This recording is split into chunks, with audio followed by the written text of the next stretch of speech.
আপনারা যারা লটারি কাটছেন, লটারি বাজছে না বা লটারি জেতার খুব ভালো একটি উপায়। তবে লটারি কিন্তু আপনাদের জন্মছকে যদি কোনো অ্যাস্ট্রোলজার দেখে যদি বলে আপনার লটারি জেতার কোনো যোগ আছে, সেক্ষেত্রে আপনারা টিপসটি করলে কিন্তু 100% রেজাল্ট পাবেন।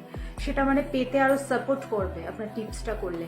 কিন্তু যদি কারো জন্মছকে এরকম কোনো যোগ না থাকে, সেক্ষেত্রে কিন্তু আপনার টিপসটি করবেন না, তাহলে কিন্তু কোনো রকম কোনো রেজাল্ট পাবেন না। আপনারা কি করবেন, আপনারা শনিবার দিন একটা বহেরা গাছকে আপনারা নিমন্ত্রণ করে আসবেন। মম কার্য সিদ্ধ কুরু কুরু সাহা, এই মন্ত্রটি উচ্চারণ করে সেই বহেরা গাছকে নিমন্ত্রণ করে আসবেন। রবিবার দিন সকালবেলা গিয়ে একটা ফ্রেশ পাতা আপনারা তুলে আনবেন, এনে আপনারা মানি ব্যাগে বা পার্সে বা পকেটে রেখে দিন। দেখবেন কিছুদিনের মধ্যে আপনাদের হঠাৎ ধনপ্রাপ্তি হচ্ছে, বা আপনারা যারা লটারি কাটছেন সেক্ষেত্রে দেখবেন লটারি জেতার সম্ভাবনা কিন্তু অনেক পার্সেন্ট বেড়ে যাচ্ছে।